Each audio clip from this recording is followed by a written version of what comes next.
Hari Om, dear students. Welcome to the poem How to Tell Wild Animals.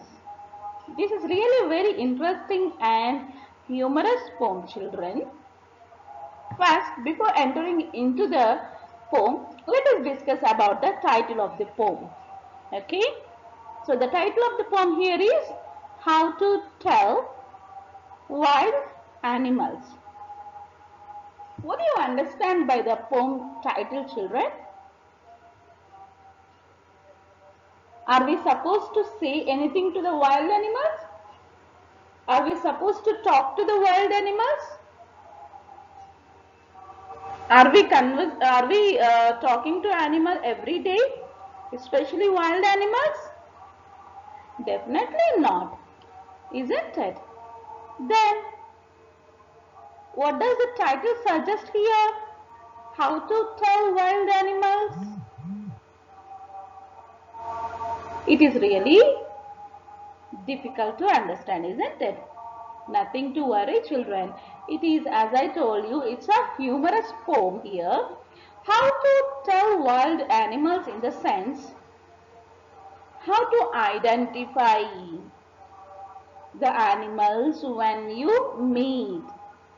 Here the poet is telling to us in a humorous way. Okay? So now let us get into the poem, How to Tell Wild Animals. See here, you can see the poet of the poem here is, children, Caroline Wells. He is the poet, Caroline Wells, and you can see the picture of Caroline Wells here in this picture here. It is a picture of Caroline Wells, and let us discuss about the poet. So Caroline Wells, she was born on June 18, 1862 at Rahway, New Jersey. Where she was born? She was born at New Jersey on June 18, 1862, and she had finished her schooling there itself, and after finishing schooling, she had worked as a librarian at Rahway Library Association. There itself she had started her career as a librarian, and then when she was working as a librarian, she started writing number of poems and as well as stories. So her first book, the title of the first book is At the Sign of Phoenix. So this is the title of her first book. You can see the title of the first book here, At the Sign of the Phoenix. So it was written in the year of 1896, and also there were number of collections of cats to her with her, and she wrote many other publications like the Jungle Book. It was one of the famous book which everyone likes. Hope you too might have gone through the story of a Jungle Book, where different animals will be there. The moment you read or you enter, you will just disguise yourself into one of the characters, and you have to solve the puzzles and play the game. In this way, many things are there in Jungle Book, isn't it, children? So here she had written that Jungle Book and also the story of Betty. So these are the different stories what she had written, and after 1900 she also wrote a numerous novels and also collections of poetry, and now our poem is one of her collections of the poetry. Hope you have understood, children. So the poet of our poem is Caroline Wells. She was born on 1862 at Rahway, New Jersey. She started her career as a librarian, and then she started writing number of stories and as well as poems, and her first book was At the Sign of the Phoenix, and she had also written many other books. Like the most interesting book which you all like is just the Jungle Book and the story of Betty, and also many other novels and poems. Okay, children? Yeah. Here is the poem, children. The first stanza of the poem. If ever you should go by chance to the jungles in the east, and if there should to do you advance a large and tawny beast, if he roars at you as you are dying, you will know it is the Asian lion. See how funny and how humorous it is. Like, see, children, when you want to identify animals, how do you identify? Just by seeing the pictures or the videos or any other source, isn't it? But here, a poet is saying that if you were, let us say, when you got a chance to go to jungle, that is, what do you mean by jungle here? Forest. If ever you should go by chance to jungle in the east, so for chance, by chance, if you get a chance to go to the forest in the east, and suppose if there should be you to advance in the sense to move forward towards something or somebody often in order to. So here you will be meeting a large and tawny beast. What do you mean by tawny? A brownish yellow in color. So here you will be meeting a large brownish yellow color beast. Beast in the sense a wild animal. Okay. So suppose if you get a chance to go to the forest in the east of this place, definitely you will go, and on your way, for suppose if you got a chance to meet a large and tawny beast, that means a brownish yellow color wild animal, and if he roars at you, what is that animal? The yellow, brownish, large, wild animal. If he suddenly roars at you, how do you feel? What is the animal, children? Yeah, Asian lion. If he roars at you as you are dying, you will know it is the Asian lion.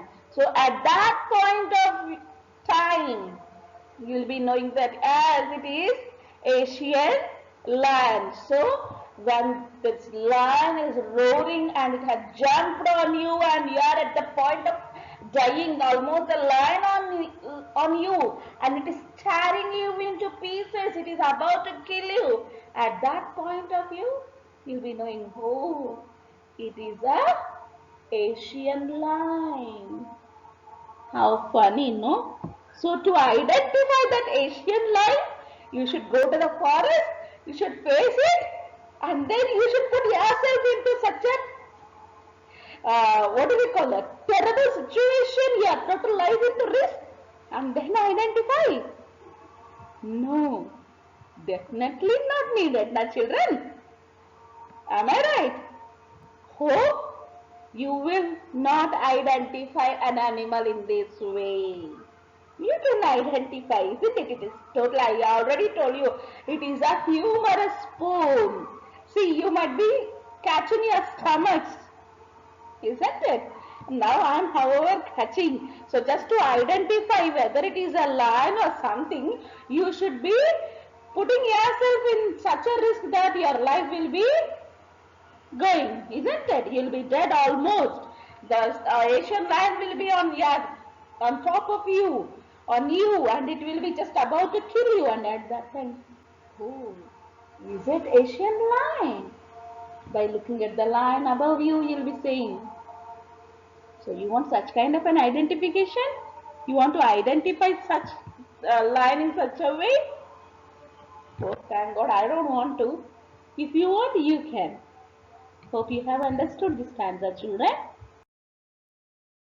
Hope that you haven't met Asian lion in such a way how the poet said in the previous stanza.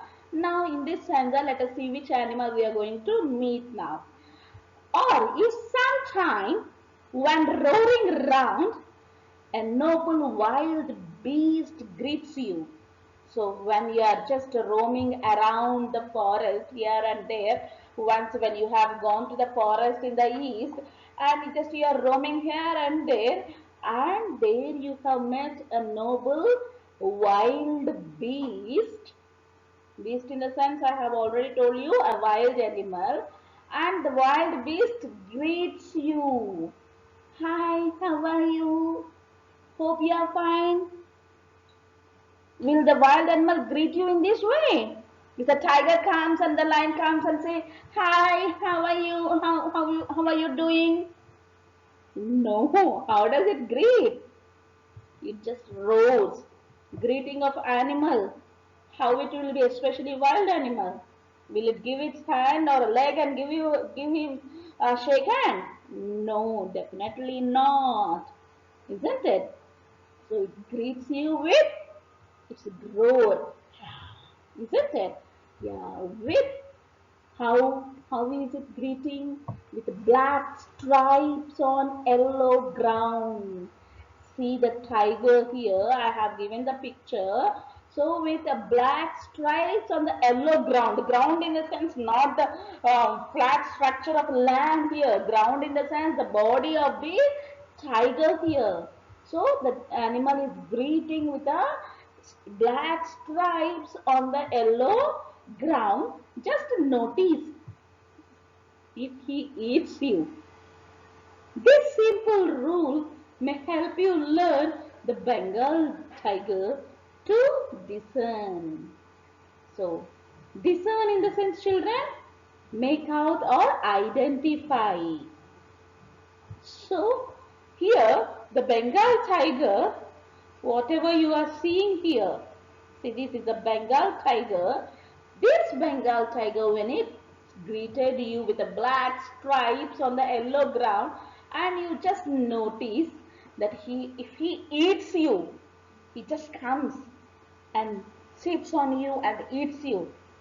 And this is the simple rule. If by this you can know that, yeah, this is a Bengal tiger.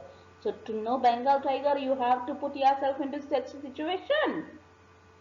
Or to know the land in the previous situation where it has come upon you and it was roaring. Or here meeting a Bengal tiger in this way. So this simple rule.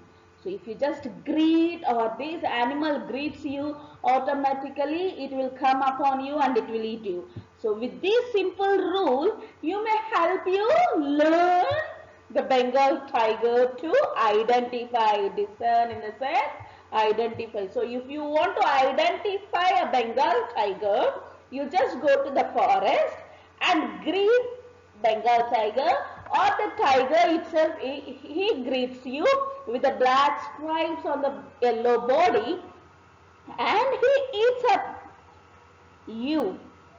With this simple formula or with this following simple rule, you can definitely identify a Bengal tiger.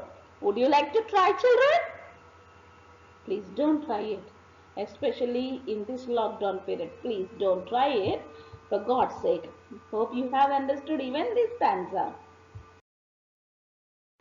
Let's say you haven't met the Asian lion or the Bengal tiger, and finally now you have to meet another animal.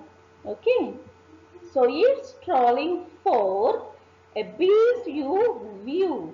So a strolling forth in the sense when you are walking deep into the forest in a relaxed way, like how you go for a long walk.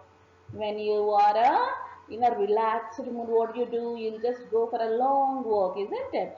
Strolling in the sense to walk somewhere in a slow, relaxed way.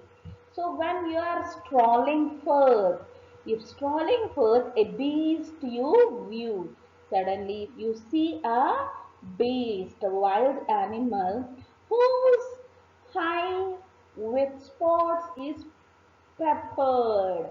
That means whose hide? The animal is hiding here with the spots. Spots in the sense what, children? Dots, small, small dots are there on the skin. So with the spots, it is pepper. Peppered means covered with the spots. Spots is peppered. That means dots are covered with the a lot of dots are covered to our skin here. So when you are strolling, when you are walking slowly deep into the forest, and it suddenly happened that you have seen an animal, beast in the sense a wild animal, where whose like the body of the animal where it is spotted with the dots, lot of spots are there, and it is hiding somewhere. As soon as he has leapt on you, you will know it is leopard. So you might be wondering, what is that hiding behind the bushes? Some dots are there, or something is there.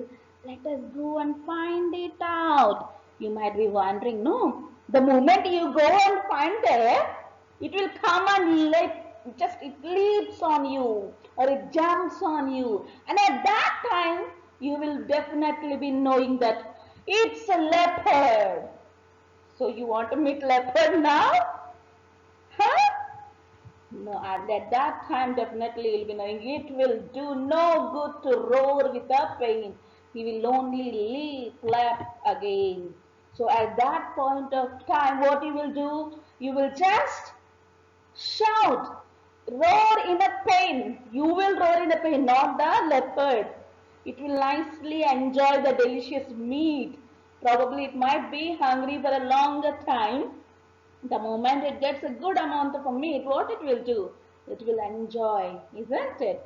And here you will be roaring without pain, and he will only leap, leap again. Hope you have understood, children. If further, let us say, if you have not met the lion and the tiger and still you are walking deep into the forest, and somewhere you have seen that some animal, some wild animal is hiding somewhere under the bushes with the dots, and suddenly the animal also has seen you and it just jumps on you with a leap, it just leaps on you, leaping sense jumps on you. At that point of view, when you are just staring at that animal and the animal jumps on you, and definitely you will be knowing at that point of time that it is a leopard. Just to know whether it is a leopard or a fox or a duck or a dog or whatever it may be, you have to put your life into risk. Definitely I will not do it. So at that point of view, you will be knowing that it is a leopard. Nothing to do at that time, just to cry with a pain, and this leopard will be enjoying your flesh or the meat very deliciously, isn't it? So you want to become a meal to a leopard? Definitely nobody would like to become a meal to a leopard, isn't it, children? Yeah. And if when you were walking around your earth, you meet a creature there. Suddenly, let us say when you are in the forest and when you are walking here and there, and in the backyard, suddenly if you see some creature who hurts you very, very hard. So the animal comes and hugs you very, very hard, and be sure that it is a bear. So what is that animal here? It is a bear, not the leopard, not the tiger or the lion. The animal which it will be hiding and it just hugs you from behind very hard, and be sure that it is a bear. If you have any doubts, I guess he will give you just one more caress. Caress in the sense a gentle, loving touch. So here bears are most of the bears. People are afraid of bears, but most of the bears are not so cruel. They just give a loving touch and gentle touch, and they move friendly with the human beings. So we also say that a human being, when your friend or your relative, when they hug you each other, people just compare, "Hey, your hug is just like a bear hug, like no very tight hug." That means lovable or caring, you can say. So here, when you are walking around your yard, that means in the backyard or the front yard, yard in the sense, children, hope you know what do you mean by yard. I have even given the meaning here: a piece of land next to or around your house.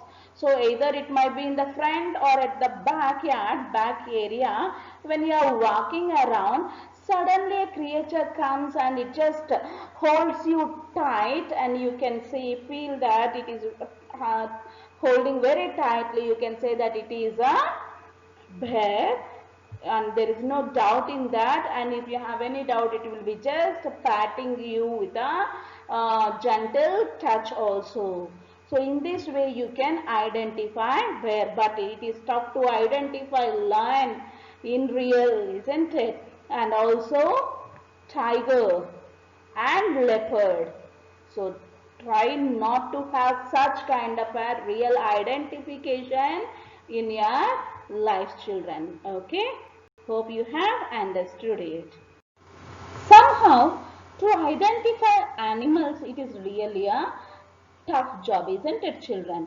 So though to distinguish beasts of a prey, a novice might nonplus, that is to identify, distinguish in the sense to differentiate beasts of a prey, a novice might nonplus. That means somehow it is a new kind of a job which might be very puzzling or confusing ourselves.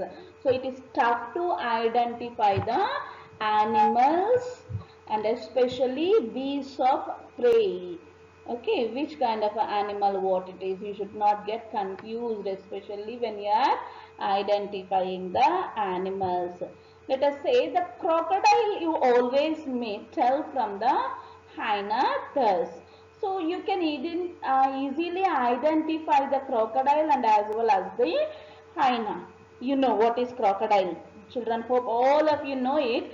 So this is the crocodile and this is the hyena. Almost it looks like a fox, but it is very dangerous than the fox here. Hyenas come with merry smiles, but if they weep, they are crocodiles. So generally, if you see hyenas, they won't be, they'll be smiling in a sense. They smile like a human beings or someone who is nearby, because they eat all the meat, and after eating or after just putting the whole meat into it and just swallowing, after swallowing the meat, just they make a huge sound, and that sound will be just like no human being smile. So here the poet is saying that hyenas come with a merry smile. So see hyena. What is hyena? A wild animal like a dog that eats meat of animals that are already dead and has a cry like human laugh. Just after eating, they make a huge sound like a human being. But if they weep, they are crocodiles. If they cry, they look like a crocodile. So in this way, you should definitely differentiate the animals. So when hyena is laughing, you should not think that the human beings are there or something else. And when it is crying, you should not think that crocodiles are there. In this way, some animals, they try to confuse us. So it is really tough to distinguish beasts of prey, especially the animals like this, which may make us confuse a lot. Few people do get confused because of these things to identify animals. Okay, children? So hope you will not be confused in your lives to identify such kind of animals. Now we are going to discuss about one more animal, that is the true chameleon is small. So hope you all know it, what is a chameleon or chameleon, whatever you call it as. So here it is a picture of a chameleon here. So it is small, and a lizard sort of thing. It looks like a lizard, and there are many local names for that, whatever you may call it in your local language.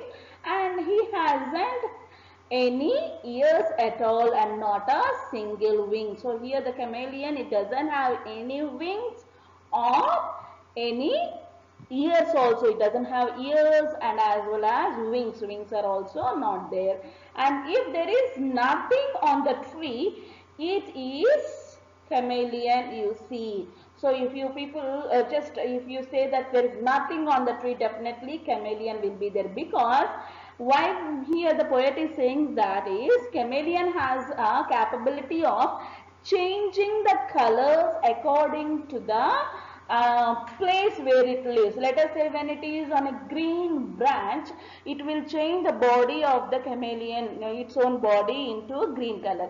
And when it is in a brown bark of the stem, automatically it will change. So chameleon changes its body color according to the background where it is staying. So it is tough to identify chameleon generally. So very rarely you can see a chameleons, because almost all the chameleons, they change their color according to the background where they are, according to the stem or the perch or the place where they are living. So it is really tough to identify. See here you can see the picture of a chameleon. So in this way it is tough to identify hyena or crocodile or chameleon. So it is really tough to distinguish animals. So you should be very cautious when you are identifying the animals. Okay. Hope you have enjoyed the poem and also learned many things, children. If you have any doubts, please contact us so that we can rectify your doubts. And do write classwork of this poem, children. Hariyo. Thank you.